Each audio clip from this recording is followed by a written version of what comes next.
With the Gen 9 Pokemon games being pretty much in the final form, Pokemon Legends ZA on the horizon, and because I hate myself so you don't have to, I decided I'd put to the test once and for all whether Scarlet and Violet have made shiny hunting too easy.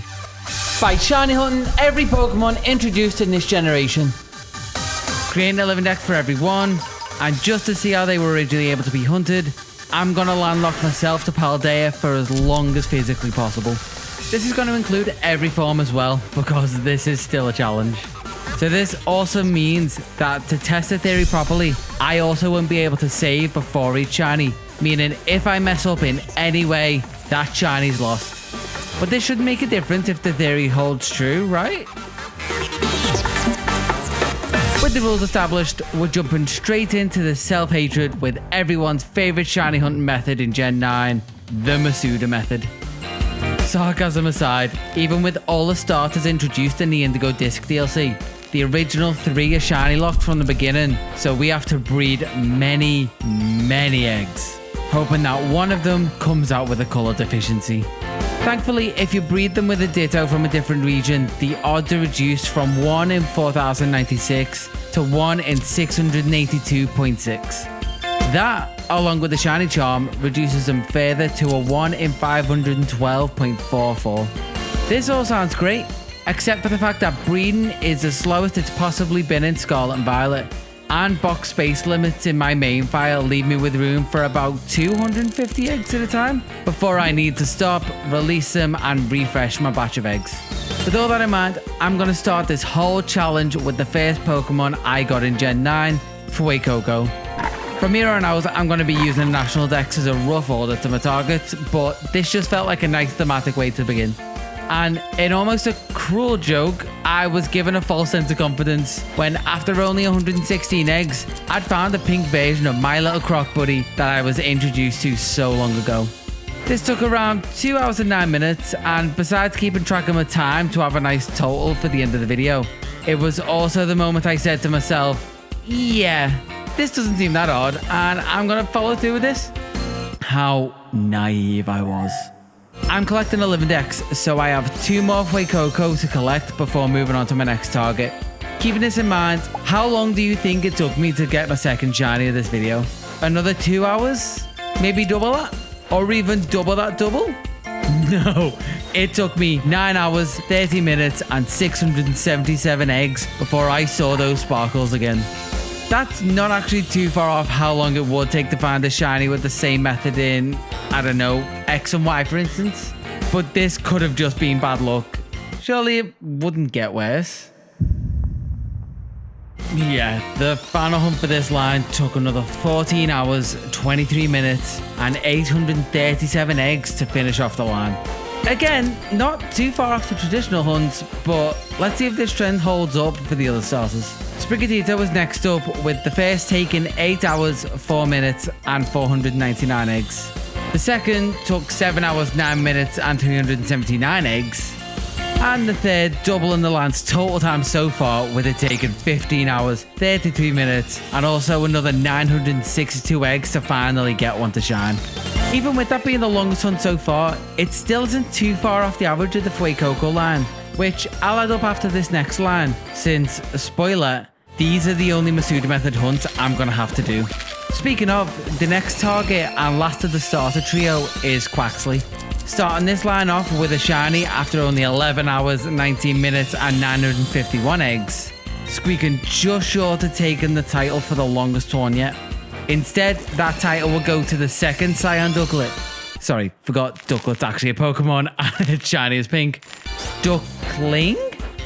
It came short for sure, but it was just short of 1,000 eggs, taking 11 hours, 17 minutes, and 989 eggs.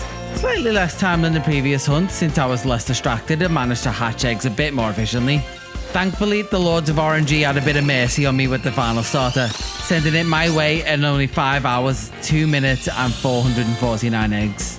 Leaving the totals for this method of shiny hunting at 84 hours, 26 minutes combined. A pile of 5,859 eggs. Of them, only 9 were shinies, which, if we divide the total by our shinies, actually leaves us with an average of 651, which is about in the right range for what I'd expect. So even though some of them felt majorly unlucky, it all adds up in the end. And for those curious, that's an average of 9 hours, 22 minutes and 53 seconds to find a shiny. Leaving that behind, let's get into the meat of this challenge. And the actual style of hunting that people reference when they say shiny hunting Pokemon are too easy to find in these games. Sparkling Power Sandwiches. Which for our first target is going to be normal type level 3, so we can try and find Lechonk. This boost brought my odds with the shiny charm down from 1 in 1365.67 to 1 in 683.08. Not too far off Masuda odds. Taking advantage of this, I headed to Poco Path with it active, and almost instantly, compared to the Masuda hunts that is, you'll see why I got this reputation, because after making my masterpiece and packing up the picnic, it only took 6 minutes until I found the realistically coloured pig. And it was male.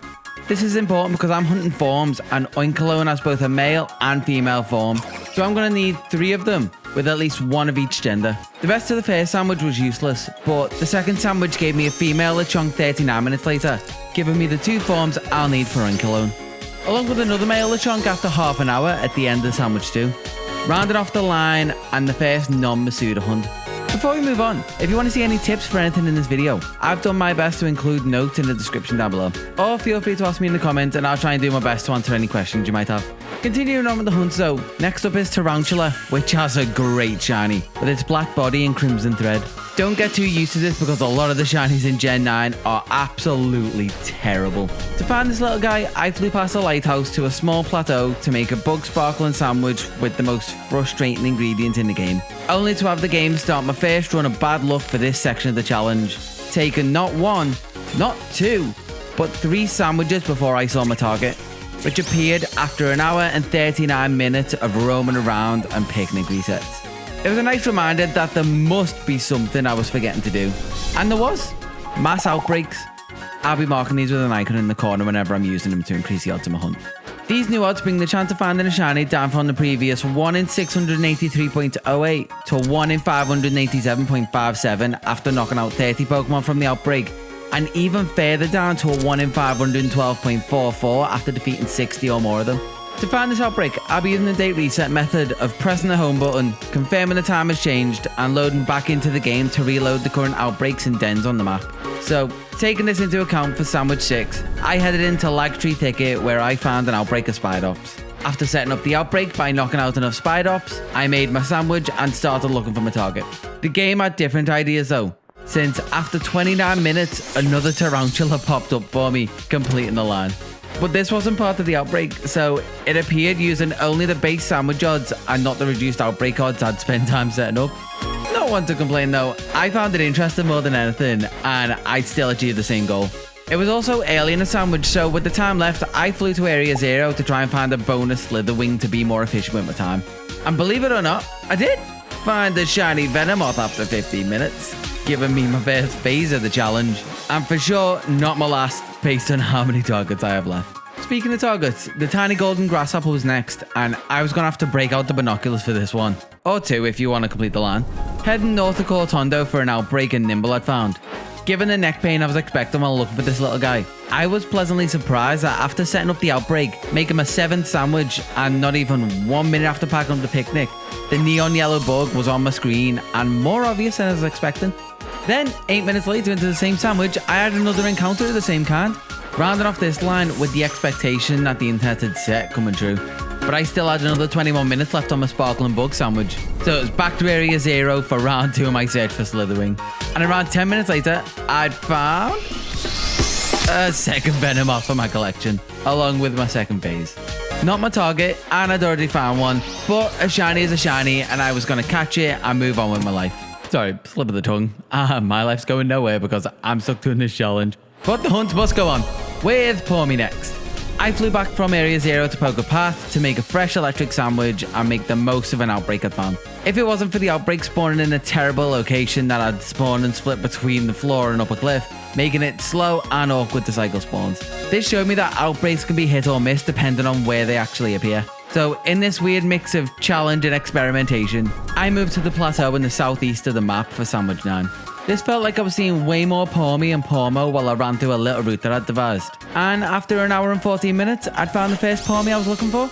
Then, 4 minutes later, I had another pink fluff paw, making this a 2-in-1 sandwich with 2 minutes and 50 seconds left on the clock. Not enough time to find another, right? Wrong. This 2-in-1 evolved into a 3-in-1 after yet another 4 minutes.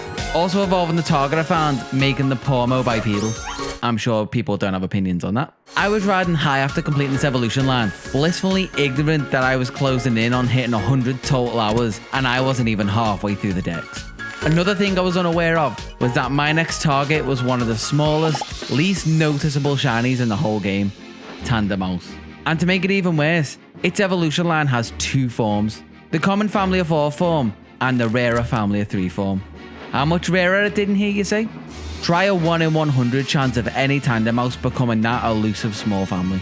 So to achieve my goal of finding every shiny form in Gen 9, the stars needed to align where I'd not only find a 1 in 512 shiny, but also have a hit a 1 in 100 odds of evolving into the form I was looking for. It goes without saying, this was gonna take a while. So I'm gonna give you as quick a breakdown of this experience as I can. I did document this in more detail in a series of shorts, which you can find somewhere around this video if you're interested in that for some reason. Outbreaks were an issue, with the first one I found introducing the risk of missing my shiny by having it spawn in the frickin' walls. But after some more date resetting, I'd found a better outbreak just outside of Artisan, and it was time to begin the first hunt of the rest of my life, it seemed. I wish that was a joke. Except sandwiches 10, 11, 12 and 13 were all complete wastes of time.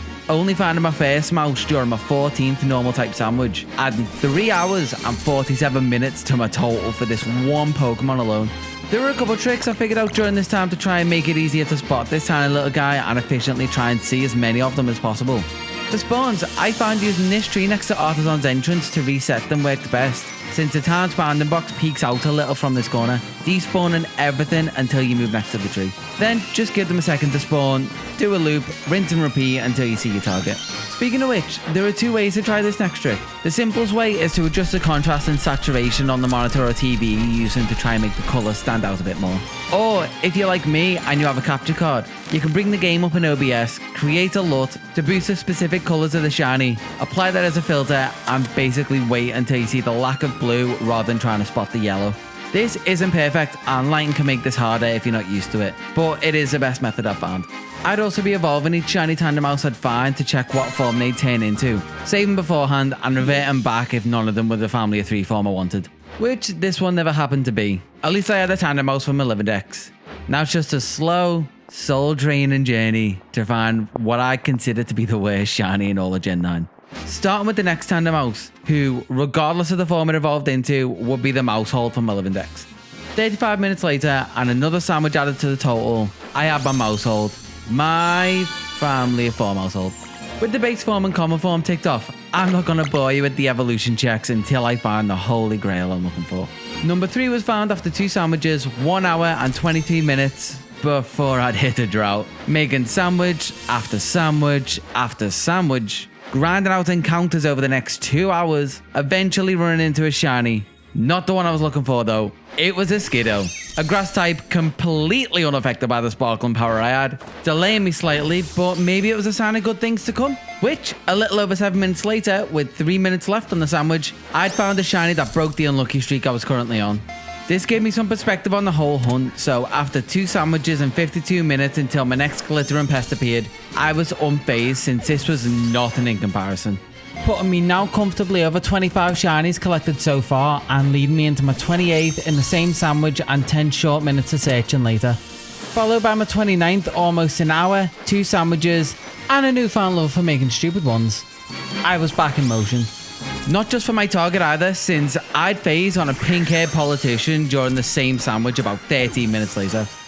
After making another quick and increasingly stupid looking snack to lure in the mouse, it showed after 33 minutes. Having this much luck wouldn't last though, with the next mini couple showing up after a mini drought of 2 sandwiches, 1 hour and 18 minutes. This was the moment I checked the timer I had going and realised I was clear past the 100 hour mark.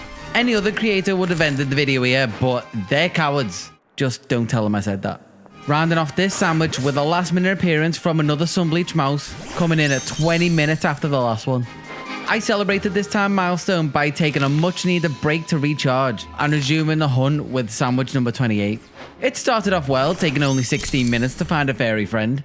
The game quickly brought me back down to earth though, taking the rest of this sandwich and another, showing just before time ran out 50 minutes later.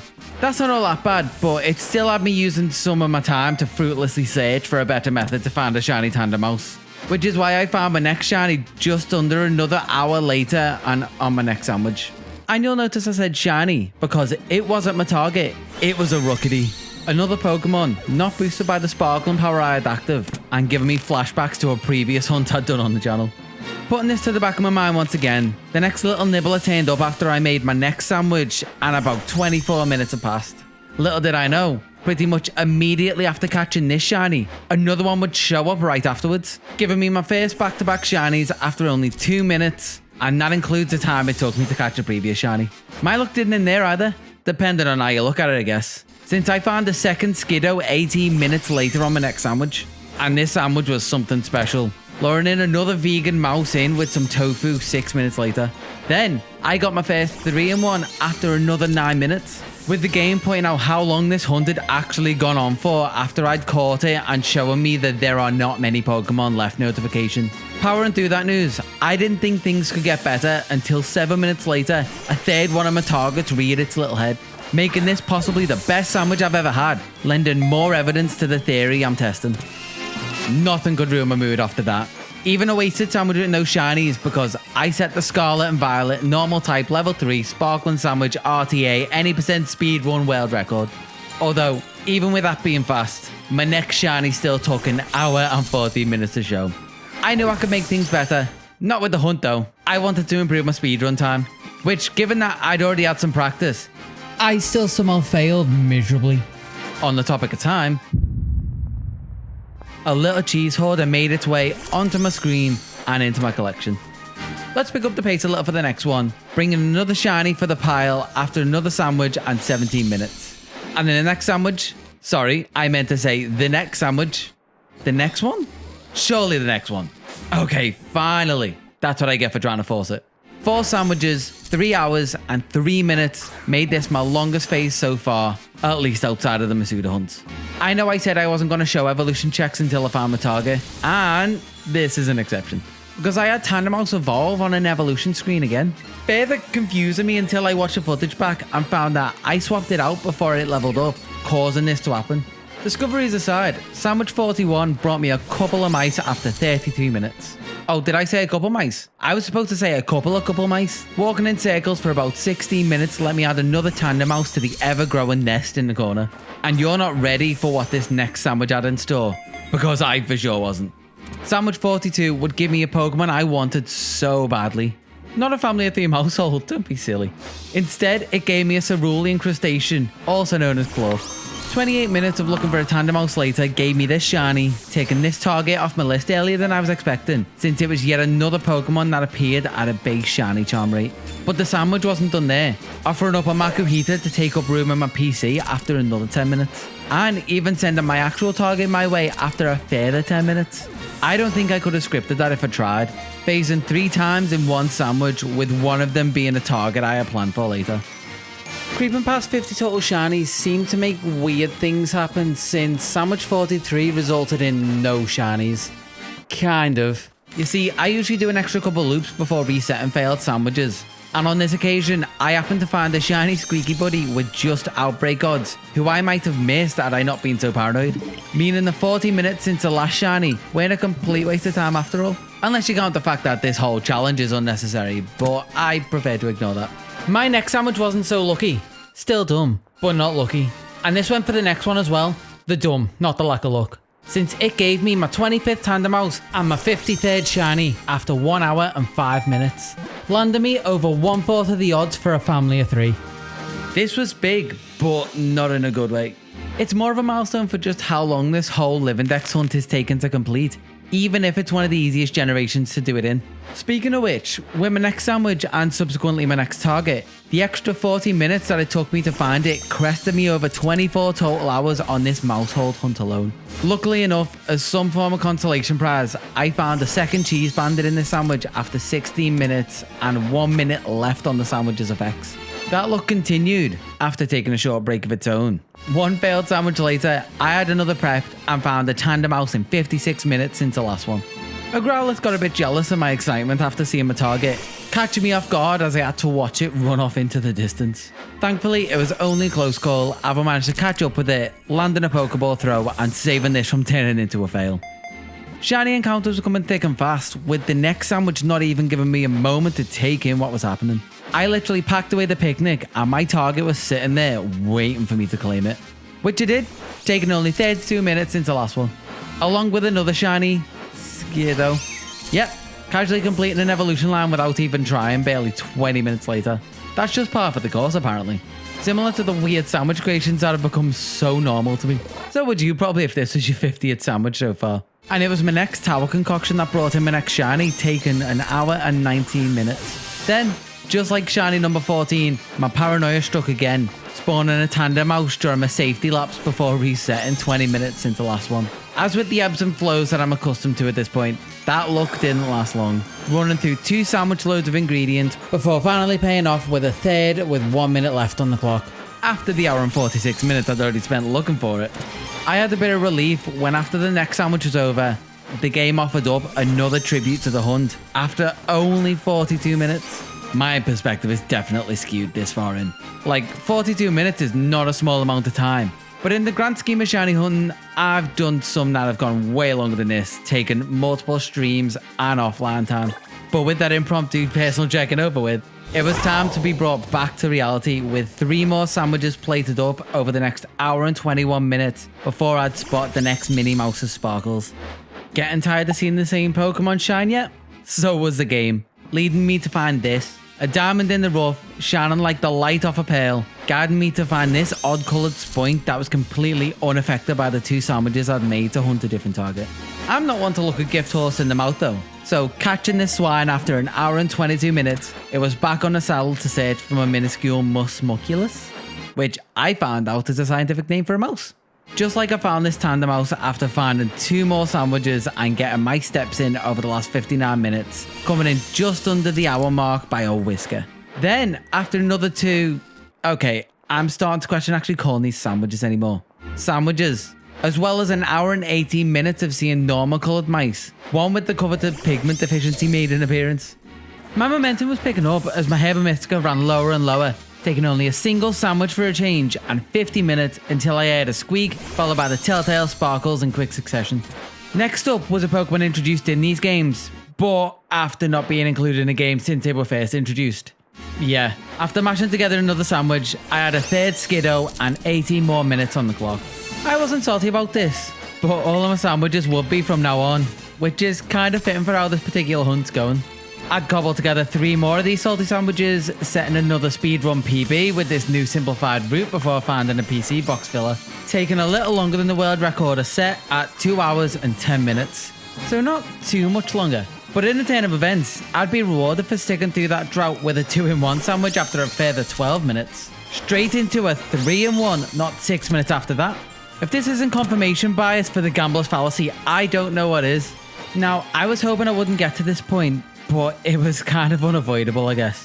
What I'm talking about is the fact that 23 minutes later, during my 70th sandwich, I'd caught so many shiny Tandemaus from this outbreak, with this being my 72nd shiny, that the outbreak had actually dispersed. With this news, I had to find another outbreak to continue this never-ending hunt that was feeling more and more impossible by the day. At first, I found one next to the Pokemon League HQ. This was a terrible location to try and hunt them, for reasons I've already mentioned. I don't know about you, but I can't deal with the thought of this hunt taking even longer, just because the game literally hid them somewhere that I couldn't see them. Somehow, when I was resetting for another outbreak, it sent me straight back to Artisan, my own personal hell at this point. So with 2 outbreaks found, 2 sandwiches made, and another shiny in hand, or Pokeball, a new phase? Era? Whatever you want to call it. It was going to be the first of many more to come. It wouldn't be right if this didn't test my stubbornness though, because I had a dry spell, spanning 3 more sandwiches, 2 hours and 17 minutes, finally coming to an end with a sneaky little rat being caught. Oh, but this wasn't the worst of the droughts I experienced. I wouldn't have to wait long for the next big one either. I'll give you a second to guess how many sandwiches I made in my search for what is probably not even going to be my top. 6 more. Sorry, I couldn't wait. Unlike Tandemaus, which took its sweet time, 3 hours 59 minutes for the record, before it broke my longest drought yet. Not without a fight, taking a good few Pokeballs before it relented and joined its jaundiced cousins. After passing this major trial of patience, it was thankfully back to a more consistent cadence to the hunt, bringing me another fromage connoisseur that was lured in by my next sandwich after a relatively short 38 minutes. And I had my time investment literally returned in duplicate, both in the fact that this next sandwich delivered not only 1 Tandemaus after 43 more minutes, but 2 with another coming 16 minutes afterwards, just under the line as the sparkle and power was fading.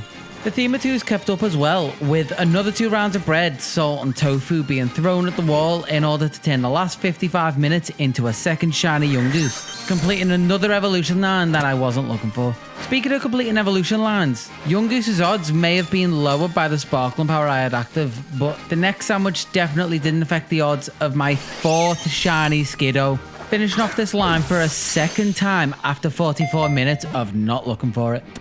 That shiny also pushed the total time for this hunt alone over the 50-hour mark. Surprisingly enough, or not given the length of this hunt and the toll it was taking on me, I found another little friend only 14 minutes later, except you probably noticed I never mentioned the sandwich, and that's because I was running on fumes, autopilot, or whatever you want to call it, and just straight forgot to make one before starting my laps, netting me yet another Outbreak odds only shiny. Mistakes were made, but I wasn't punished, and we love hitting milestones, so how about we hit another one with our 87th sandwich, which has nothing to do with the milestone except for the fact that it's what helped me find the 50th shiny Tandemaus so far, bringing this hunt up to half odds 25 minutes after that lapse in focus. Being this deep into the hunt, I knew that even just hitting odds could take another 50 hours and despair was setting in. Even the sandwiches weren't playing ball anymore, literally flipping themselves over in protest. But when I finally got them to sit still, it took 2 more of them, 1 hour and 1 minute exactly before I finally caught my 51st Tandemaus and saw the dreaded not many left from this Outbreak notification, with number 52 showing up right at the end of the sandwich 29 minutes later just to bookend it all nicely. Needless to say, number 52 wasn't the form I was looking for. Number 51 was though, taking a total time of 52 hours and 22 minutes. I had the elusive family of 3 and I was finally set free from this hunt.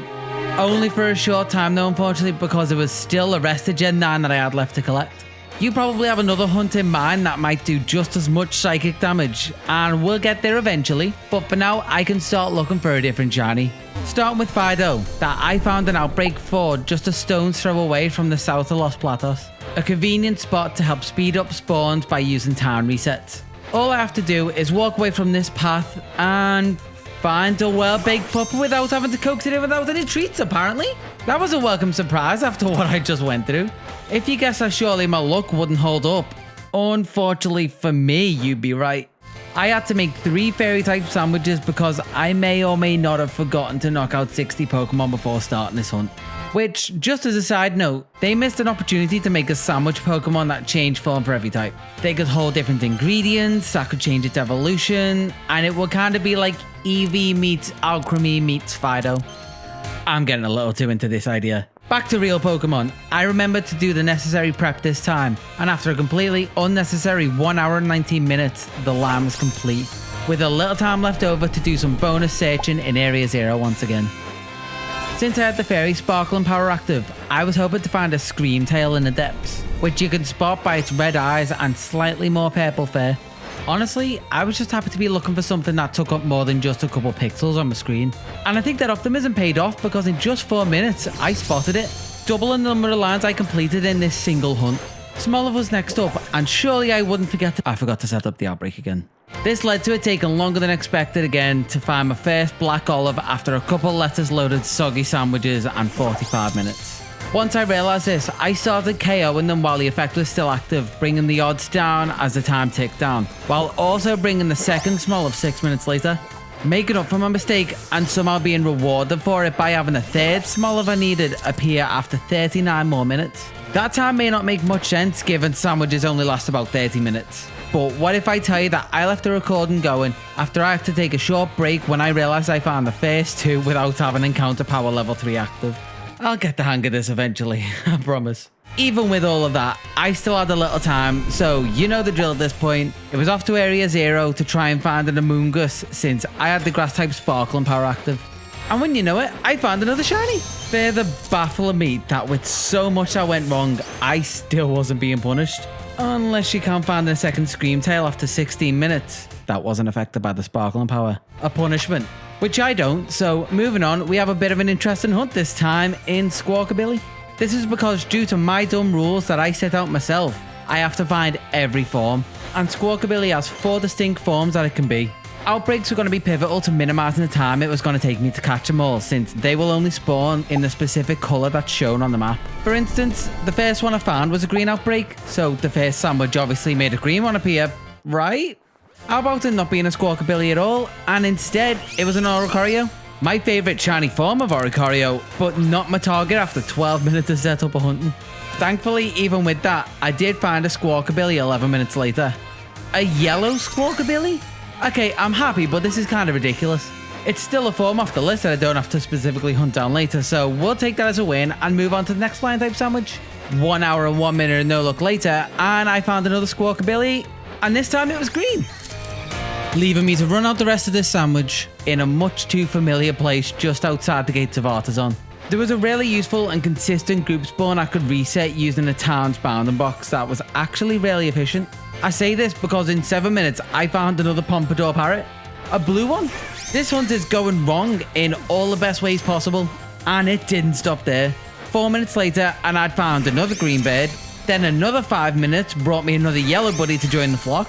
Safe to say I definitely recommend this spot if anyone's hunting these forms, given how much better my luck was here than the Outbreak I found specifically for them. Sure, you might phase a bit, but you have a chance of getting more of the colours to start, and then you can get specific after you have a couple. Like I did, finding a white form Outbreak on the other side of Artisan. Although luck for me seems to come in waves, because the unsaturated variant rarely gave me some trouble. Taking 3 more ham sandwiches and over double the time it took to find all of the others combined until it decided to show up. I'm not sure how, but after this, I still had some effort left to try and find another shiny with the sparkle and power time I had left. So I decided to look for Bombardier near Alphanada, and I did find the shiny. Alright, we know how this goes. It wasn't what I was looking for. Instead, I found a Murkrow after 9 minutes. But that's another bonus shiny Pokemon that I wasn't expecting to find, so we'll throw it in the boxes and move on to a Pokemon I was expecting to find, which was Nacli. Specifically 3 of them by the East Gate of Mesa Goza.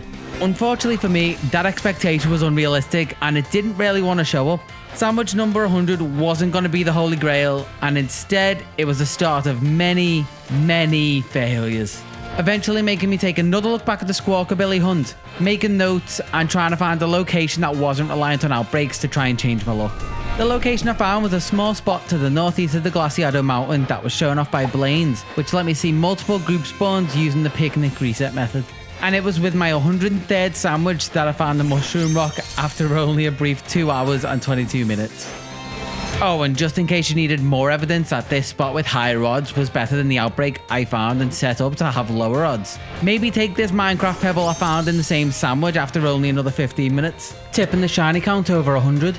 Still not convinced? How about this one that turned up after another 10 minutes, notching it up another 1 to 102. That means that this next one is going to be yet another milestone, which really started to lose the luster when we've had so many of them. Shiny 103 was going to be a Charcadet, which I can guarantee because I've used this spot just to the right of the Ice Wren Shrine before. This was a while ago, so I don't remember who originally showcased it, and many people have covered it since. But to cover the basics, you stand in this spot, make your sandwich, pack up the picnic, wait for around 15 to 16 or so of them to spawn, zooming in with your camera if you need to, and then continue to use a picnic reset until you find one with the blue fiery eyes, which I did in only 13 minutes. Coming to me just before the weather pattern shifted, and I was in for another drought. 5 more sandwiches worth of drought. The spot didn't have me moving or doing pretty much anything really, so by the time the shrunken Protoman jacked in, 3 hours and 18 minutes later, I was near enough comatose. having to collect myself real quick since I was swarmed by all of the wannabe shinies as it almost ran off the cliff. Thankfully, I managed to catch it, leaving only one more left to find. Also pushing me 4 hours over the 150-hour milestone.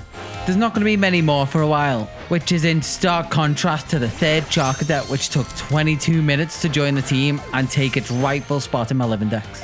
That wasn't a hunt that I was expecting to be as hard as it was. The next one was. The next one being Tadbulb, one of the smallest Pokemon in the game, with one of the subtlest changes between the original and shiny colours.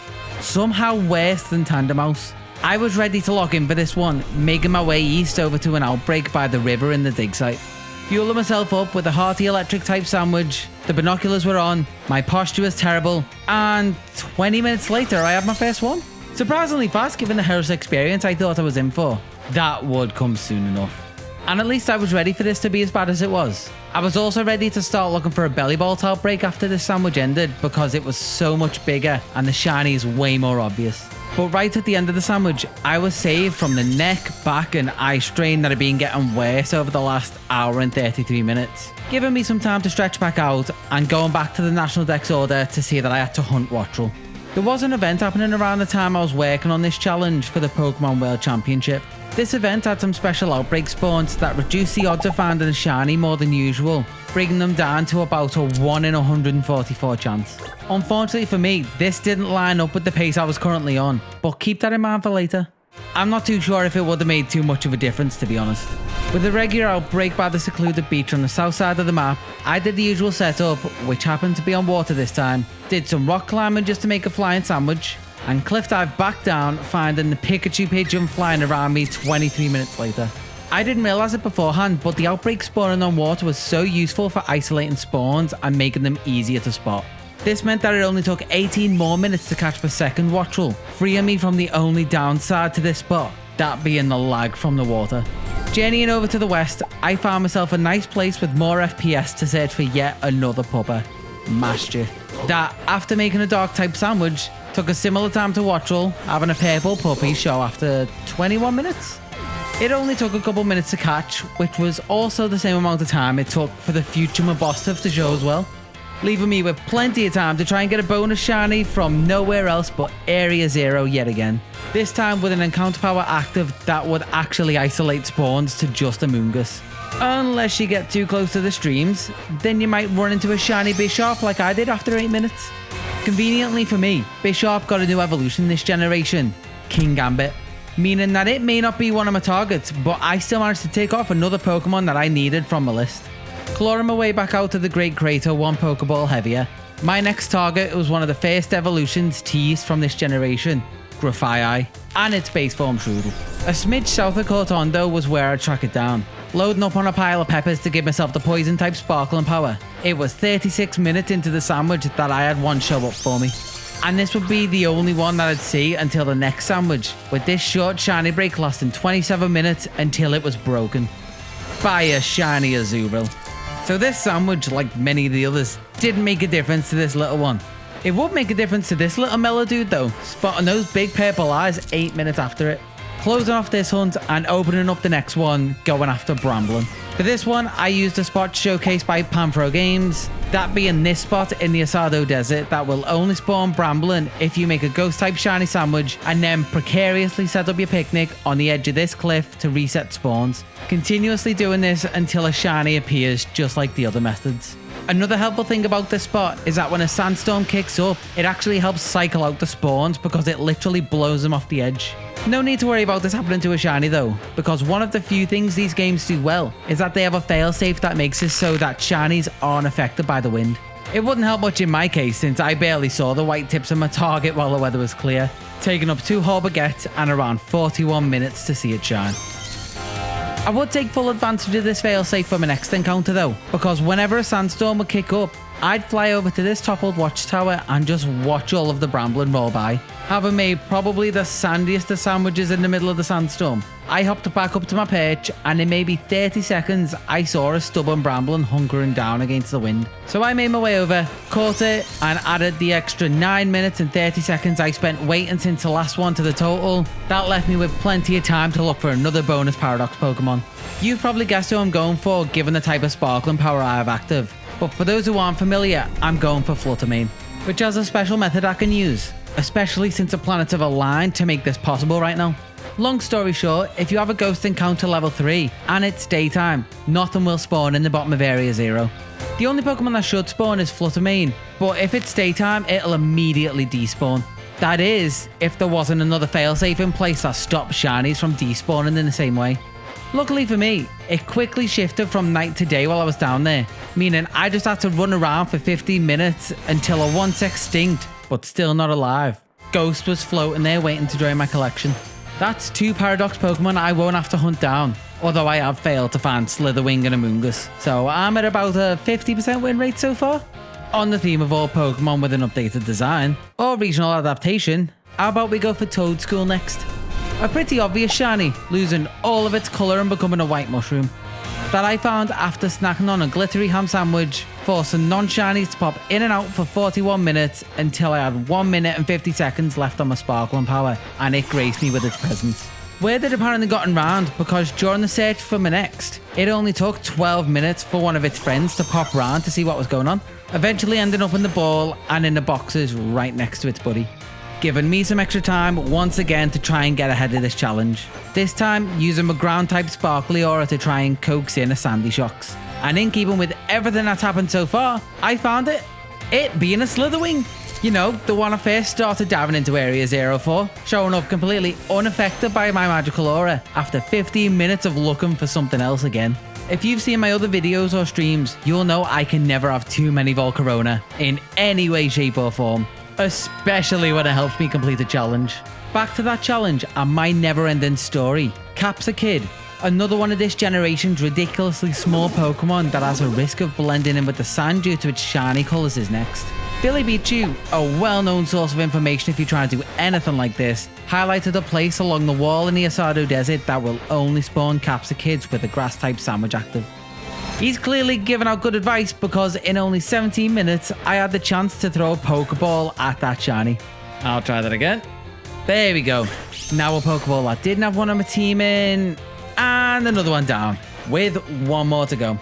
One salad, top and tail between some carbs, gave me the energy to lash through the desert's heat for the next 5 minutes, when I saw a Mirage that chased me down that turned out to be the exact shrub I was looking for. We know what happens now. I catch it and go back to my second home at this point, Area 0. In an effort to finally get a Amoonguss, which, now that I think about it, makes complete sense that it managed to evade me this entire time. One more dip past the cloud barrier, and wouldn't you know it, the sandwich effect paid off this time. With a Jumpluff that spawned in not long after I did. We're talking 2 minutes after I left the desert. Jumpluff would be the only shiny I'd find down there though. Having the blue Amoonguss still be nothing but a pipe dream after 3 failed bonus rounds. On a better note, this is actually a shiny I really like, and that's Relo with its 24 karat ball, proving some things can be polished, even if it did mean being subjected to the worst sandwich ingredient yet again. In an effort to avoid this, I went with the simplified 2 salty Herba Mystica and a single load of cherry tomatoes. There's no way I was going to try and get fancy with this one. I was just going to stack them and get on with finding my shiny golden needle in a haystack.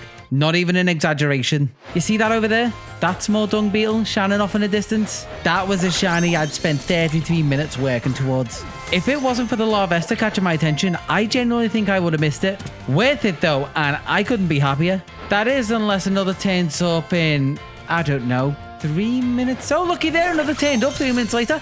Now, I'll acknowledge I'm quite biased, but that was actually quite a fun hunt to do. Not quite the experience I was expecting to have when I was hunting Flittle though. It can't just be me that has accidentally ran into one of these, more than I'd like to admit, because I mistook them for an item on the ground. As long as I focus on the most obvious change, which is the little green skirt it has, I should be fine though. Heading not too far east, slightly south of Cascarafa, there was an interesting outbreak near the entrance to the second squad space. They may have actually heard me talking about them because I didn't even get the chance to fully set up the Outbreak this time, getting only 8 minutes and 37 knockouts in before I almost despawned it by accident. I was maybe 2 steps away from losing it if I wasn't paying attention. That's a rare paranoia win which helped me claim this one. Continuing on with the setup, I wasn't quite as lucky. There were a couple of sparkler sandwiches, 1 hour and 13 minutes of picnic resets while standing right up to the gate to get a good view of all the spawns, before one of the little specks looked kinda different to all the others, which was confirmed by those satisfying sparkles we all know and love.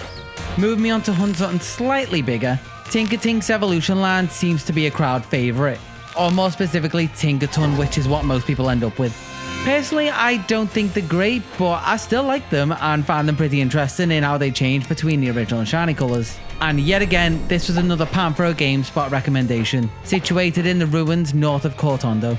All you have to do is make a fairy sandwich, fairy, not fairy, and make a big enough loop to refresh the spawns effectively.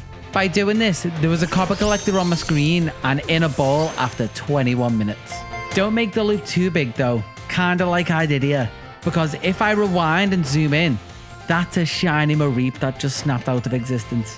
The first fail of this challenge that made me both annoyed and happy that it took me 164 hours to finally have it happen. As you might guess, my paranoia was creeping back in once again after that, only growing stronger when I saw that Tinkatinks could spawn in walls. It's starting to seem like they're the biggest antagonist of this whole journey I'm on.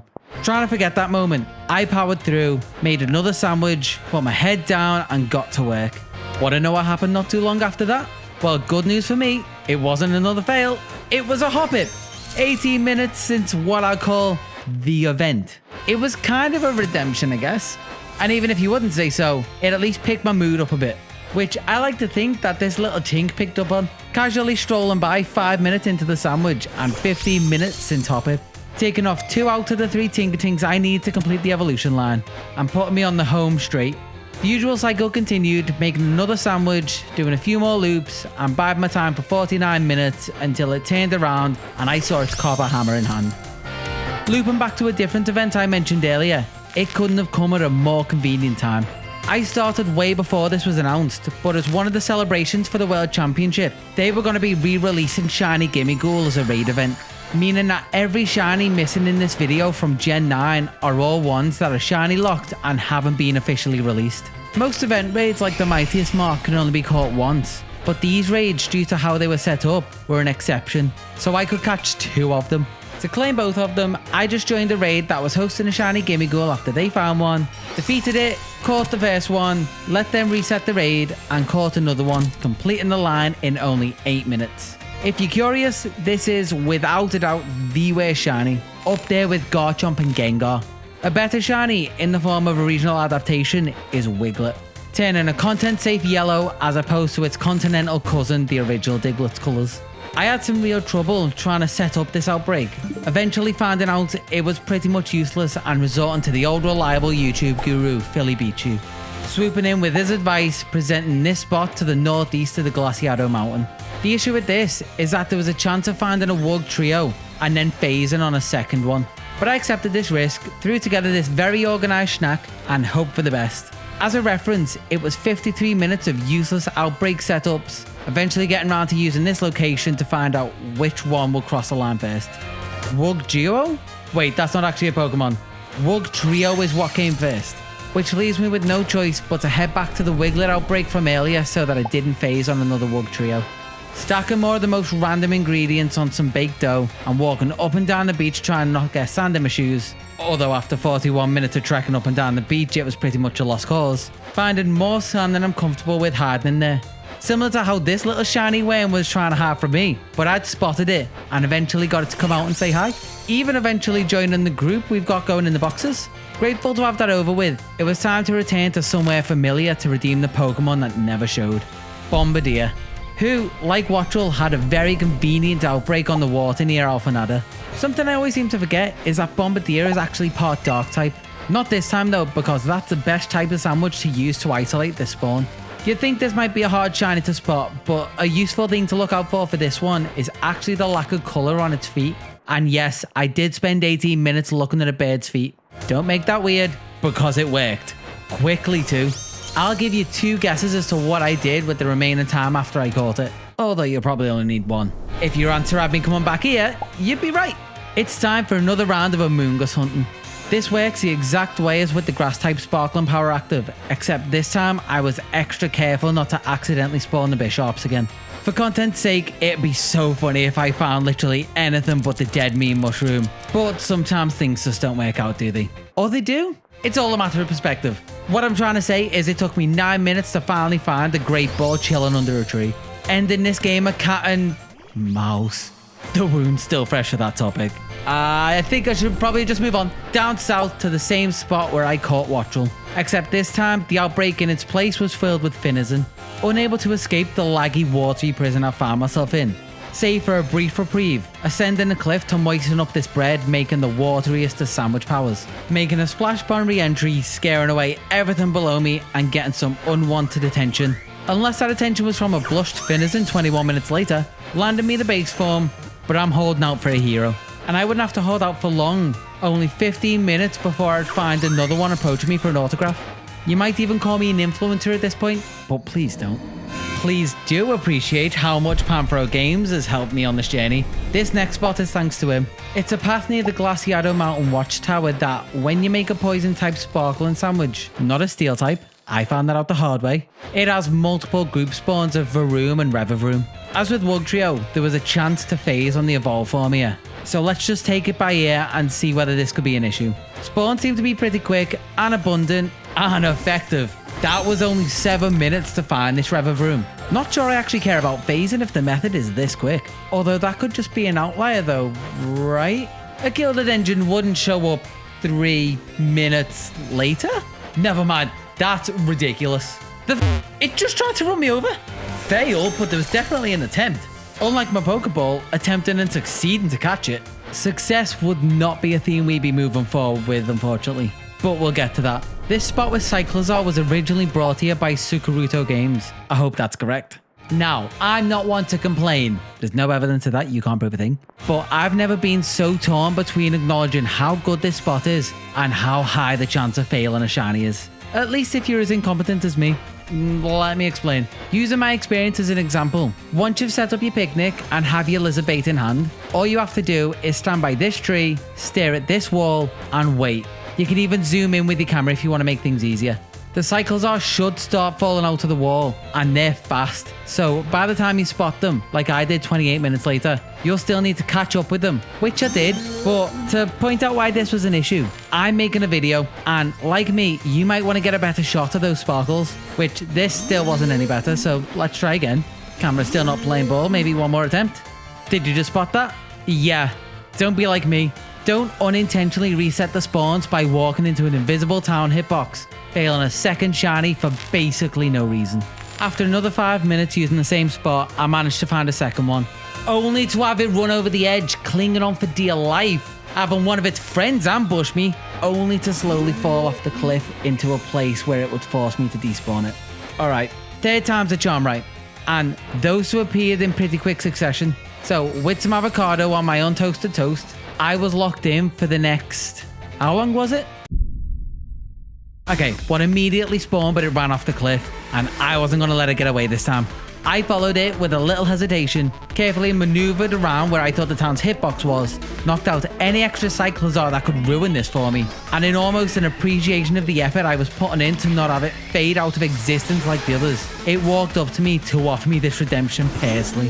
Without hesitation this time, I launched a ball as fast as I could, ending this ordeal with some time left on the... Back in Area 0, there's only one target that I can go for with the Dragon Power active, Roaring Moon. And you'll never guess what showed up either. A Greavard after only 3 minutes. Oddly fitting that I wouldn't find a target, or even the Dragon type. Greavard is still a hunt that I had planned for later though, so I just brought it forward a little, attempting to find either another Greavard or a Houndstone to finish off the line. After giving it a little thought, I decided to use an Outbreak method for this hunt, since any spawns from it would have them appear above ground, limiting my focus down to the extra spawns that came from the Sparkling type offering. The spirits weren't cooperating with me though, having me make another offering to them, adding 5 minutes to the 46 I'd already used, eventually bringing forth the dead dog I was hoping to see pop out the ground. This meant there was still plenty of time left on the sandwich, but I already had Flutter main, and there were no more Gen 9 ghost types that I could hunt in Paldea. So why not treat myself to a great shiny from another generation? And for me, there was only one obvious choice. It was going to be Sandygast. If I was lucky, I might even find 2 so I could have a Power Sand to complete the line as well. But I'm getting ahead of myself. It was back to the secluded beach once again to claim a bonus shiny encounter with my remaining time, which I wouldn't need all of, having the next one apparate in 11 minutes under the shadow of a palm tree. Uplifting my mood again and giving me a second win to carry on. And my luck didn't stop there, sending another Sandygast from beyond the veil another 7 minutes later, completing the line and cementing my determination to finish this challenge. Carrying this feeling forward, Earthworm was next on my list to be ticked off. Flying on over to the Asado Desert, I was excited for this hunt because it's not tiny and it's shiny as obvious. It did have me climbing the walls with these resets, but that was quite literally. Having one spawn as I faceplanted the wall after only 18 minutes. The obvious reaction was to frantically fumble my way off the wall, encounter it, and have it refuse to get paralysed or stay in the ball before relenting. The nice hunt wouldn't last long though, since Glimmer is not the biggest of Pokemon. Not judging size here, or maybe I am. I'll leave that for you to judge while I make my way to the Outbreak slightly north of where I currently am. The Outbreak appeared in the most open cave it could have, and I was going to make the most of it, making one fine pepper display, and it was time to pay close attention to the sack. I think there's no better way to describe it. Looking out for any that were more blue than the others. It really doesn't get better the more I explain it, does it? Using the back corner to reset spawns, I found the crystal bud in 38 minutes. Which wasn't quite as obvious as I was hoping it would be. But that wasn't going to stop me, as I stacked peppers with precision and I dare say grace, just before hour 172. Only 19 minutes would be added to the timer when my second would try and slowly make its escape, instead making its way into battle and subsequently my PC boxes like the rest. What am I going to do with all this extra time I have left on the sandwich though? Maybe go deep into a cave and find a shiny amped form Toxtricity? Yeah, I'll take that. Only 4 minutes since Glimmer as well. Bonus in hand, or in ball. Flamigo was next, just a stone's throw from where I had the Glimmer outbreak. Flamigo seems as if it would be hard to spot, but given how saturated the original colours are, if you spot one that is basically white after making your sandwich, regardless of lighting, then you can comfortably assume it's a shiny. Look at the one I found after 27 minutes, for example. The lack of clauncher in its diet led to it being the special colours I was looking for to add to my collection. And with the extra time remaining, I wasn't going to be hunting a Gen 9 Pokemon, at least in the form I was going to be catching it in. Mankey was my next target because its regional evolution Annihilate was added in this generation. You, and admittedly me at the time, aren't prepared for how well this was going to go. Still with the same sandwich active from the Flamigo hunt, I travelled over to here is the best way to describe it, and walked along this path to get the Mankey to spawn. I only did this for 7 minutes before I had my target. Do you notice anything here? Because I didn't until I was in the battle with it and saw that there was a second shiny Mankey right next to it. For all my time playing this game, that's my first double shiny spawn. With the first and second safely in the Pokeballs, it also means that I've caught 154 shinies so far, more than all the Gen 1. And one away from my favourite starter. So can I get to its dex number? Give me another 12 minutes and of course I can. Leaving me with enough Mankey to complete the whole evolution line and topping up the sandwich total to bring that to a 4-in-1. I wouldn't have believed this happened if I didn't record everything I was doing for this video. Speaking of which, we're still not done with the challenge, are we? Coming ever close to the end of the decks, there are starting to get more shinies that I'm excited to hunt. Shinies like Squirtle, who, along with its evolution to Titan, have solid black and grey colour schemes. I've even already caught a Squirtle because I love it so much. But for the integrity of this challenge, I'm going to be catching 2 more up in the Glaciado Mountains. Leaning a few Klawf sticks in a way that barely constitutes a sandwich, something I'd forgotten could happen and not be a good thing was snowstorms. Unlike how sandstorms help me find Bramblin because of the failsafes, snowstorms only reduce my visibility, making it harder to see the difference between the original and the shiny. I haven't already found one though. I knew what I was looking for and I spied it making its way down the mountain towards me, confirming and justifying my 30 minutes of trudging through the snow for it. Saving this cute little dude from the storm, it thankfully let up and went from snowstorm to just snowing in 4 minutes. Just enough time for the second ball of cuteness to show up clearly in the middle of a pack. Rounding out the line with a smidge more time left to find another treasure buried in the snow. For this one, I didn't really have any particular target that I was shooting for, but if I did, it probably would have been this snow run. To me, this is such a great shiny and arguably the best one of the evolution line. Prove me wrong. This was the calm before the storm though, because what came next almost broke me.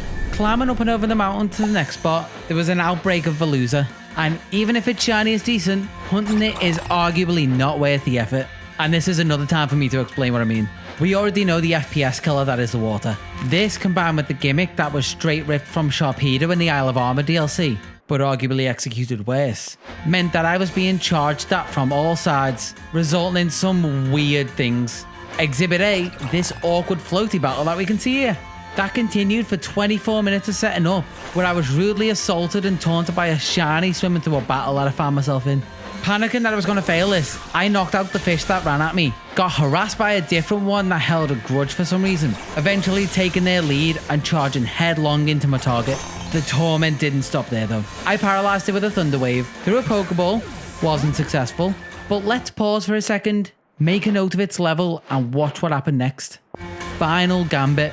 A move that causes a user to faint and the target receives damage equal to the user's remaining HP. This made me fail the encounter, and after doing a bit of research, it learns this move at level 55. No more, no less. It was the perfect level. Rightfully annoyed, although it was kind of my fault for not checking this beforehand. I finished this painful outbreak setup, scaled the cliff, daintily placed some onions in the vicinity of my French bread, twice, with the second reminded me more of a bug than a sandwich. And in roughly an hour and 19 minutes of cruel and unusual torture, I found myself with a second chance to redeem this shiny. I did struggle to run into the neon fish, again, managing it with some difficulty and initiating round 2. To my relief, once it screamed, the level faded in, telling me I was safe, landing my catch, ending my suffering, and teaching me a lesson that will come in useful down the line. Only part of my suffering was over though, because Dondozo was next in line. The only place it can spawn is on Casa Royal Lake, possibly the laggiest place in all of Scarlet and Violet, and that's a highly contested title. In contrast to the sheer amount of tiny Pokemon that I've had to hunt for this video, Dondozo being so physically large and super obvious with its shiny colours is a nice change of pace, even if that pace is at 20 FPS at best. Using one of the islands on the lake to throw some cucumbers on a slice of bread, I couldn't put it off any longer. Wading my way over, being blinded by the lens flares reflecting off the lake, I felt like Captain Ahab when I spotted my white whale. Reeling in this giant fried egg after 25 minutes in real time, which, if I had to guess, would be more like 10 minutes in game time. Shame I'm going off my recording time for this. Moving on from the false dragon titan, we have the true dragon shrimps. You saw this coming. It has 3 forms and I have to collect them all. Starting off away from the water, I had the droopy pink outbreak, which sounds more like a medical condition than a Pokemon. Spawn on the west side of the lake. Of all the forms I'm looking for, this is the clearest to spot and also the best shiny variant, being the single example of whitewashing that I agree with. It's also potentially the quickest shiny for this whole challenge. No sandwich required, only 8 KOs and 4 minutes to claim this form for myself. Sending me back to the date reset dungeon in search for a different form, eventually landing on one for a curly orange form on the lake. It was inevitable that I'd end up back here, but I thought I'd get more than a few minutes away from it. I gave my sandwich a little chin tuck with the avocado, that I found funnier than I maybe should have. The shinies from here on out are going to be a bit more awkward to distinguish, this one being the worst of the 3, only being slightly darker than the original. Against the odds, I still managed to pick the barbecue sashimi from the rest, using the 34 minutes of staring at the original version for reference. And I'm on a faster pace than I was expecting, with the only form left being the stretchy yellow form. Fortunately, this appeared on land, giving me more consistent frame rate, emphasis on more. My next sandwich was so well made that this piece of sushi couldn't wait to have a taste, popping in quite literally the moment I packed up my picnic. Finishing the line in a total of 1 hour and 4 minutes, leaving me with a whole sandwich worth of bonus hunting time to use. I'm not even gonna say it, you know.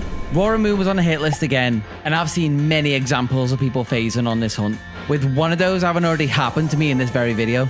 So would you believe me if I said I phased on another non-dragon type Pokemon? Because I didn't. I actually found 2 more, completing the Greavard line a second time over in 11 and 6 minutes respectively, making the hunt I did specifically for them completely redundant. But I still have some time left on the clock to unearth a prehistoric shiny Salamence, and surely I wouldn't phase again. Is this joke getting old yet? It can't be as old as this Emerald Dragon flying over my head not 8 minutes later.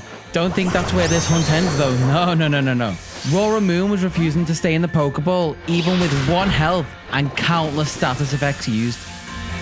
At some point, I was even worried it would run out of moves and start to struggle, knocking itself out. Luckily, it didn't come to that, but it did take 14 straight minutes of attempts before I could breathe a sigh of relief. Knocking Paradox Pokemon number 5 off the list in bonus overtime. Through this challenge, I've been using Cerebee's National Dex list as a guide for the order that I'm hunting things in. This is important because I noticed that Clodsire was next, not Wooper, tipping me off that the regional forms are included as part of their original entries from previous generations. Basically, because I'm completing a living dex of everything introduced in Gen 9, I'm still going to have to catch a Paldean Wooper, as well as the 3 Paldean Tauros forms I skipped over without realising.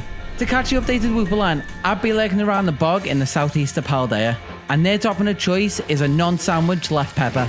Odd taste, but that may just be the Jotonian root showing. Similar to how its shiny shifts closer to its original form's colours, which I briefly mistook it for when it was wading through the puddles nearby 40 minutes later. Taking me on to the next one that would evolve into my favourite Pokemon of this whole generation, Clodsire.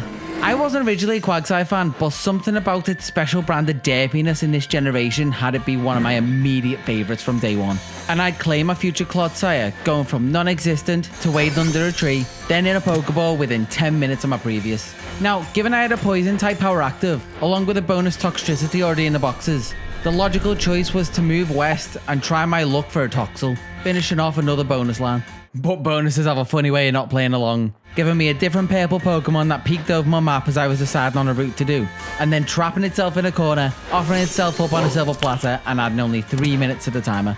In keeping with Paldean forms, the 3 Tauros I mentioned earlier were up, having the first outbreak for a combat breed in the hills north of Levincia. The shiny for all the forms of Tauros are inverted, in the worst way. Inverted would usually, in my mind, mean the colours are inverted, creating this glorious, crisp, white shiny bull. That's not the route Game Freak chose to go with this. Instead, they swapped the black with the grey and the grey with the black, leaving us with this. This would be critical to keep a note of now and in a little bit. For now, as some form of karma-based punishment for forgetting it in the first place, my Reggie-inspired pickle sandwich designs took 2 attempts to find the correct pattern, with a mandatory 30-minute cooldown between pattern guesses, totting up 1 hour and 6 minutes to unlock the inverted star sign. Now, with the effect still active, I potentially could have moved to a different area and tried to get a Blaze breed spawn from groups. But, hear me out, what if I took the rest of this fighting type Sparkle and Power and returned to Area 0 for a Paradox Hunt? No idea why I'm asking, I already did this and started looking for a great tusk down below. And you'll be happy to know that by the skin of its tusks, because tusks are teeth, which I just found out. I had my prehistoric Vampy Dad roll up in 14 minutes. The only Scarlet Paradox Pokemon remaining now is Sandy Shocks. Every other one I've managed to find as a bonus encounter during other hunts. Those other hunts are all finished though, so how about we continue on with this Tauros hunt. The Blaze breed is a version exclusive to Scarlet, while the Aqua breed is exclusive to Violet, which is why I'm getting the Blaze breed first since I've been playing Scarlet for all the challenge so far. I didn't have far to walk for this form-specific outbreak because it spawned in the field just to the east of Levincia. After propping this so-called fire sandwich up with some red peppers, almost all of the time was used up, taking 36 minutes to cook and serve me this spicy beef. Happily satisfied with my meal, I had to give my friend, who definitely isn't an alternate universe version of me, a call to find and trade me a shiny Aqua breed Tauros from Violet. They sent over some notes that they wanted me to read out, so here it goes. Screw this stupid cow. I hate it. It refused to show up, even though I made them 2 perfectly good cucumber sandwiches. It gaslit me. The low poly version had the shiny colours until I got close to it. The frame rate was tanking the whole time. I forgot to save after setting up the outbreak, so I had to do it twice. My paranoia was off the scale for 2 hours and 6 minutes I spent searching for this thing. I hope you like it. This wasn't worth it. Never talk to me ever again. Sounds like they had a fun time completing this form line for me. Not quite a form next, but a regional evolution, Girafarig. If you spun it around, flipped it upside down and turned it inside out, that is. Okay, maybe not that complicated of an evolution. You only have to teach a Twin Beam and level it up. But the hunt picked up the slack where the evolution method wasn't pulling its weight. Farigiraf, or the Girafarig I was looking for, is only a single Pokemon. So in what world does it make any sense that I made 2, admittedly very aesthetic, sandwiches, tore up the grass with my giant lizard for 1 hour and 9 minutes, only to find a single Girafarig? It's all I needed, but this was my luck in a nutshell. Pretty much, it would hard swing between insanely good finding multiple shinies per sandwich, then 180 pivot to multi-sandwich droughts. In hindsight, I've been doing this long enough that the Scarlet and Violet shiny mindset had set in. Just over an hour is great. Look at any of my other videos and you'll find that out. But for these games, it just doesn't seem to be the case. With that out the way though, I'm sure you know what might slow me down with this next one. But it's not the way you might expect. Dunsparce is infamous in Generation 9 because it received an evolution called the Dunsparce. And silly name aside, this evolution also received 2 forms. The common 2-segment form and a rarer 3-segment form. This form has a 1 in 100 chance of evolving from any Dunsparce and can't be found in the wild. If you're like me, you're probably getting flashbacks to the Tandemaus hunt earlier, which has the exact same odds. Except hunting Dunsparce itself is quite easy-ish in the depths of Area 0. It actually took me 2 tofu-loaded sandwich masterpieces and 55 minutes to find mine. And after catching it, quickly teaching it Hyper Drill and checking it, it wasn't a 3-segment unfortunately. Although it did make up for it with a second showing up just 12 minutes into the same sandwich. Another quick catch and check, and still no 3-segment to be seen. Pretty much what I expected honestly, which is why I had a plan going into this. The way I saw things, there were 3 options. Do another very long hunt in this game to find the rare form, which I may still do in the future. Go back to Gen 4, find a swarm and poke radar for a Dunsparce with a hardy synchronized Pokemon at the front of my party to bring the odds down to a 1 in 8 for a 3-segment. Or go a step further to bring the odds down to a 1 in 1. You see, taking option 2 a step further by abusing some mechanics in just the right way, you can bring the odds down from an overall 1 in 405,600 to pretty much guaranteed. All it requires is a little effort, a Gen 4 and 5 game, a Switch, Pokemon Home, knowledge of RNG manipulation, precise timing, 6 Pokemon to transfer up to Gen 5, XP candy to level up to 32, and a whole lot of time to figure out how all of that works together. This method is the main reason I wanted to create the document down below with all my notes, tips and advice in. To briefly summarise what I did to guarantee a shiny 3-segment to Dunsparce, I used RNG Reporter to find a shiny Dunsparce with the correct PID to evolve it into a 3-segment in Gen 9. RNG manip the swarm I found in my copy of Diamond to get it to shine and catch it. Transferred it up to Pokemon White, then through Pokemon Transporter, Pokemon Bank and Pokemon Home. Finally bringing it into my save on Pokemon Scarlet, teaching a Hyper Drill and crossing my fingers that everything I planned out worked correctly. And to my amazement, it did. It shouldn't have been a surprise, but I'd spent so much time theory crafting and prepping this whole thing. If it didn't work, I'd be right back to square one. Altogether, this took me an hour and 6 minutes just to execute, but it was worth it.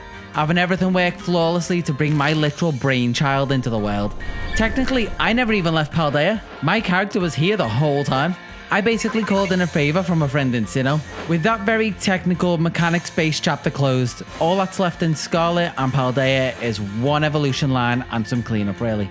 So why not jump straight back in, picking up the last of the Paradox Pokemon from the past by crafting a ham display. It was time to hop on Koraidon and cross a cloud barrier for one last time into Area 0.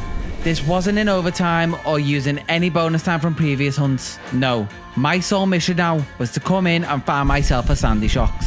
Infamously, metal textures could be an issue, especially with Area 0 being such a bright area. The only advice I can give for this is very similar to Tandemaus, and that's to notice how blue the metal is on the normal version, then check and look for any others that aren't quite as blue. I know that may not make much sense, but maybe just use this one that I found 11 minutes later as an example. Finishing off my set of Paradox Pokemon, meaning it's time for me to give my alternative universe friend a call, because I have to collect all of the future Paradox Pokemon as well before I start hunting Frigibacks. Let me just send him a quick message. And it seems like we're in luck. Oh, he said, if I wasn't addicted, it'd be a no. If it's the bull, it's still a no. Anything else, fine, I guess. Well, guess all I've got to do now is kill some time and just wait for the shiny to be sent over.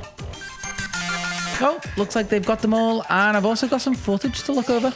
Okay, seems like it took 2 burgers. Why did they get to our burgers and I was stuck with the vegetarian option most of the time? Never mind, it doesn't matter.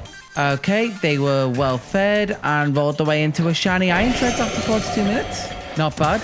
And a bonus Bisharp 9 minutes later into the bamboo forest. At least I wasn't the only one who phased on this guy, intentional or not. Iron Bundles next. And did he try to have a sandwich become a crab? That's definitely not our year of a Klawf. Seems like that was a short one, taking him, what, 9 minutes to spot one near where he found the last one? Okay, and a shiny I'm very familiar with, the Iron Hands Raid special. Seems like he baited it in with a Pepper Pyramid. Not much protein for a fighter, but that didn't stop him bumping into the Unpainted Warrior 24 minutes later.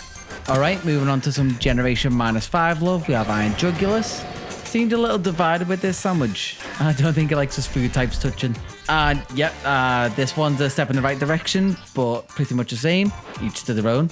If I had the 2-up, that's 45 minutes? Nope, sorry, it seemed like he got stuck in a rock here. Let's skip ahead a little, and 50 minutes total to get Iron Jugulus to show. Okay, bonus Pokemon haven't been too common with the hunts, but that might just be me lashing out because I'm a tiny bit jealous that he got to hunt the future Volcarona. Alright, the overly organised sandwich may have been a little bit too much in my opinion, but I guess I can't argue with results. That's 34 minutes and he found Volcarona V3. Wait, there's more footage? Is that a bonus Larvesta that he found in the desert after, what's that, 6 minutes? I may not understand those methods, but they're definitely effective. I'm not sure if I'm happy or not with that, but judging by the looks of it, his next hunt for Iron Thorns wasn't quite as lucky. Let's see, these two sandwiches got less obsessive compulsive as they went on. Oh, and oh, he got real unlucky with this one. If we rewind a little, let's zoom in, enhance. Yeah, he failed a shiny 41 minutes in. And judging by that reaction afterward, it seemed like he noticed as well. That feels bad watching it back, even if it isn't me. Let's just scrub ahead to see if he redeemed himself. Oh, thank God. Okay, 14 minutes brought him a relatively quick shiny redemption. Quicker than the decade some of them can take based off my experience. Oh, there's still more footage again. Aw, he used the rest of his electric power to try and redeem the Mareep I failed earlier. And he claimed it after 7 minutes of landing there. Wait, there's 6 more minutes of footage. And he woke up another sleeper Mareep under the tree. I mean, it was thoughtful of him enough to put it back to sleep before he caught it. Oh, I wasn't expecting this because it's a little out of order, but it looks like he went and piled up a few tomato towers to try and hunt an Iron Valiant. It is the last Paradox Pokemon that I need. And yep, same location as Roaring Moon. No shiny Pokemon from the Houndstone line in sight. And let's just skip ahead. And alright. That was only 16 minutes of hunting before he found the shiny God of War and Gallade fusion dance combo. With that and a little help from a friend, that's all the available shiny Paradox Pokemon caught. And I can't just sit around anymore. There's one more line in Paldea that I have left to find, and that's Frigibaxes, consisting of 3 more Pokemon to be found up in the Glaciado Mountain. Rounding off my Paldean journey with a sandwich more reminiscent of a ship's deck than something edible. The snow really set the scene, but in my head I was hoping it wouldn't pick up because the shiny difference here isn't very obvious. And almost relies on it being daytime to be visible. Almost, but we'll get to that. Going chronologically though, the snow was still swirling 23 minutes later as I noticed this little one had a lighter fin than the rest. Confirming my suspicion by encountering it, I had another aspect to spot when searching for the other two. Taking my newfound knowledge, I had a way better idea of what I was looking for now that I had a shiny Frigibax in the game to use as reference. Logically, that didn't affect my odds at all, but I may have missed this one 3 minutes later had I not known what to look for. With my penultimate Paldean Pokemon caught, it was on to the finale for this region, requiring one more sandwich for good measure. After skewering some avocado and realising that the nighttime lighting actually helped darken the original Frigibax's colour, making the shiny colour stand out even more. That was important to make a note of since the 30 minutes I spent in between counters shifted the time of day and helped me to realise what was walking around in front of me, letting me know it was exactly what I was looking for by sparkling and screaming at the top of its lungs, eventually taking off the last of my targets for this hunt. But not this journey because there are still a couple more Pokemon introduced by the DLC that I'd have to collect, given that they were still technically introduced as part of Gen 9. The first on the block being the Applin evolution that was introduced as part of the Teal Mask DLC, and technically also part of the Indigo Disc DLC. Let me explain for those who don't know. Applin already had 2 evolutions when it was released as part of Generation 8, Flapple and Appleton. Then, when the Teal Mask released, they added a new form that used a syrupy apple to help it evolve into Dipplin. And continuing this theme when they released the Indigo Disc, they added a new move called Dragon Cheer that, when taught to Dipplin, triggers it to evolve into Hydrapple, my second favourite Pokemon of this generation, once it levels up, meaning that Applin has 4 possible evolutions, beaten only by Eevee with its 8 evolutions. The good thing with these evolution methods is that Applin itself can still be found within Paldea, and you can literally use an AFK method to find it as well. All you have to do is head over to this specific spot in Lag Tree Thicket, get your toast and avocado all prepped and ready, then use the Let's Go feature to initiate your Pokemon knocking the apple and spawn out of the tree, repositioning yourself just right so that they keep spawning and being eaten by your Pokemon. Then just stand there long enough that you either find that your sandwiches ran out or you'll see a little Granny Smith waiting for you on the ground. The second outcome was what happened to me 26 minutes later. Not exactly the fastest method, though after this long journey, I needed some form of break. But I did mention that it had 2 new evolutions, so 1 more was needed before I could end this hunt. That meant that outcome 1 eventually happened before I got the order correct this time, putting the avocado on the toast and coming back to outcome 2 in another 16 minutes. Actually ending off my time in Paldea, since the Kitakami region is the only place that the regional adaptation of Sinistea spawns. Poltergeist is a different type of tea specific to the area, and it also, like the original, has 1 in 100 odds of having a rare authenticity mark on the bottom. Remind you of anything? Well, we're going to need to use everything we've learned so far to claim this shiny.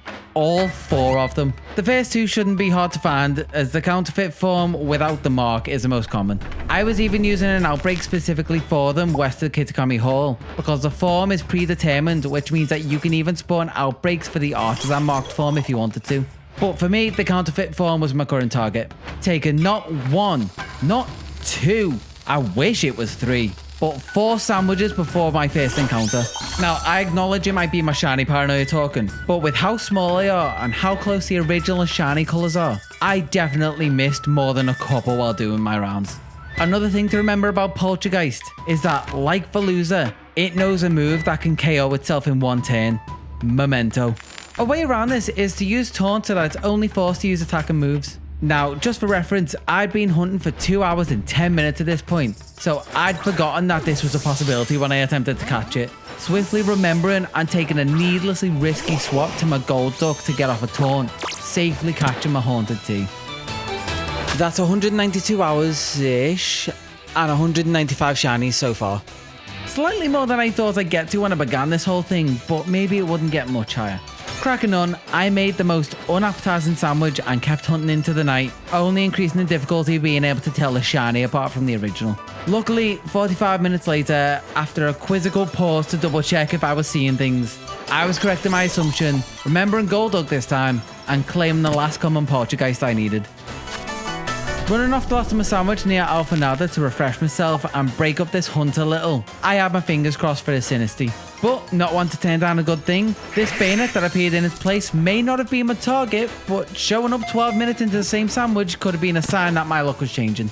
I didn't realise how naive I was. After my final session of date resetting, I found an Outbreak specifically of Artisan Poltergeist east of Kitakami Hall this time, starting what would be my second hardest hunt of this entire journey. We all know who takes first place for that. This sped up footage you're watching now is only a small fraction of the time I spent ghost hunting. Taking 5 whole sandwiches, 2 hours and 56 minutes to finally find an authentic shiny. Something I'd started doing was comparing every Poltergeist I was suspicious about with the shiny that I'd already caught earlier. Something I didn't do when I finally found this one was swap Golduck back into the first slot. Again, needlessly going for the swap, only this time to get hit with Memento, knocking itself out, failing the shiny, and prolonging my suffering. To get a second chance at this shiny, I had to make 2 more sandwiches and wait an extra hour and 9 minutes, learning the same lesson again by sending out Golduck first and catching my penultimate shiny of this hunt. Now, does that mean there's only 1 shiny left that I caught? Yes. Does that mean it's going to be a walk across the finish line? I wish. I did find another one 20 minutes afterwards, even having Golduck out front, unaware that Taunt wore off after 3 turns. Poltergeist got the opportunity to use Memento, and it took it, failing yet another shiny Artisan Poltergeist. Knowing how stupid I'd been for not noticing that, I went in search of something else. A slightly more foolproof solution that would be more obvious if it wore off. That solution ended up being the move substitute, because the little known fact is that Memento fails 100% of the time if it's used on a substitute. So I put my Como at the head of the party since it knew the move. And with everything in place, it was time to get on with the final leg of my journey. Now, it may have only been 2 sandwiches and 51 minutes, but this felt like 2 hours. Regardless, the moment of truth was finally upon me. Would everything I'd researched work and help me finish this challenge? Kind of. Como was out first, but when I went to use substitute, I'd forgotten to take off its Assault Vest, so it couldn't even use the move. For some reason, again, I took the risky swap into Golduck instead of re-encountering the Poltergeist with it at the front of my party. But with a bit more luck than last time, I wasn't punished, and I managed to get off a taunt, keeping a closer look in case it ran out, using the move again when it eventually did, and throwing Pokeball after Pokeball until it finally gave in. Hearing that click and turning over the final page of this journey. Making sure to pick up a syrupy apple before leaving Kitakami, my final destination was the Blueberry Academy, the home and only place to spawn Duraludon. I'm here because it received a new evolution along with Dipplin when the DLC released called Archaludon, and Archaludon is a final Gen 9 Pokemon on my list. So I was off to the polar biome to complete my mission, making my final sandwich, which only by this game can be considered a sandwich. Then I spent these last 26 minutes playing in the snow, waiting for a Duraludon that had its little headlight turned off, jumping up the hill, happy as ever to meet the Pokemon that would close the book on this challenge I'd set myself. Crossing my fingers, seeing that critical catch animation, and knowing that everything was over for me in the best way possible. For the catching saga, that is. Most of the Pokemon I've caught still need evolving to create a true Gen 9 Shiny Living Dex. A pretty simple task compared to everything else I've been through. Tasking me with a little bit of scavenger hunting for some required items, starting off with some Bronzor fragments in Scarlet, while my alternate reality friend picked up some Sinistea chips in Violet, trading in each for the auspicious and malicious armors respectively. Speaking of trading, I paid the shiny tax so that definitely not me would send over all the shinies he caught. And now I just stand in this spot to feed the Pokemon candy or give them the items they need to evolve. So, here we go.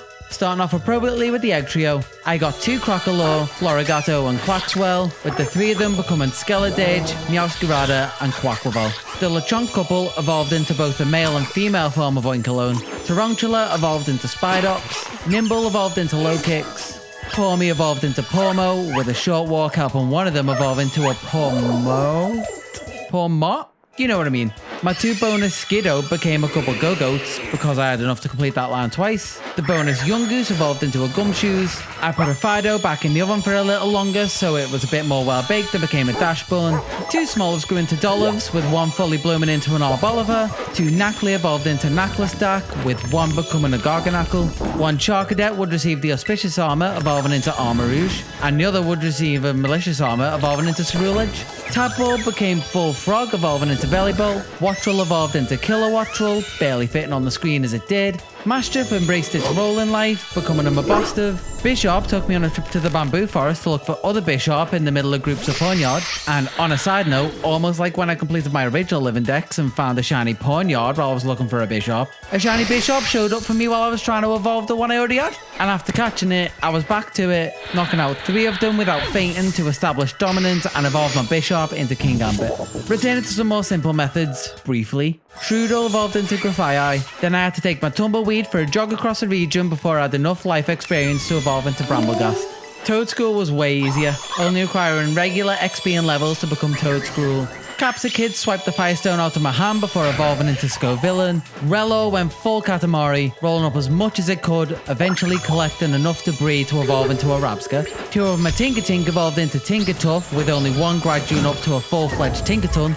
Flutter became way more visible to the naked eye when it evolved into an Espathra. Gimmighoul will be the last Pokemon that would have me traveling the region, collecting enough coins by stealing from its own kind so that I could offer them up and have it evolve into a Goldengo. Then making a short jump across dimensions, I met up with other me in the Union Circle so that I could bring Finnazon up to level and let her evolve into Palafin. And even though I already had a Houndstone, I still evolved the original Greavard I found so that I could have 2 complete versions of the line. The bonus Sandygast would evolve into a bonus Palossand, finishing off that bonus line. Glimmet evolved into Glamora.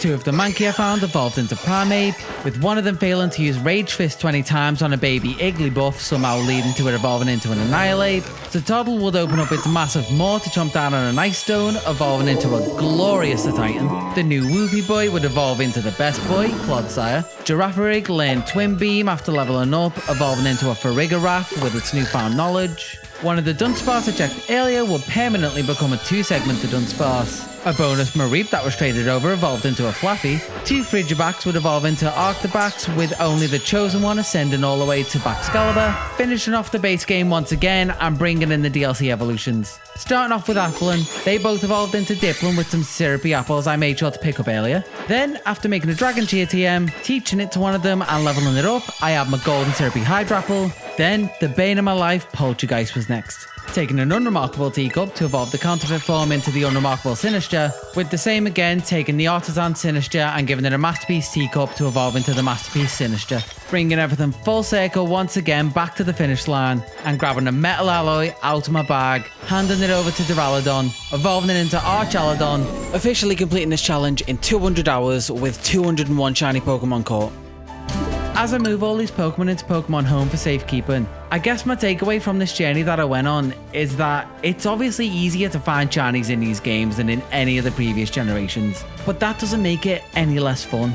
If anything, it offers you the opportunity to go on bigger hunts for more Pokemon, expand the scope of what you want to do. It doesn't need to be a single target, you can go for an evolution line or a group of Pokemon like the Paradoxes. That's what these games are great for, as long as you can put up with the visuals, that is.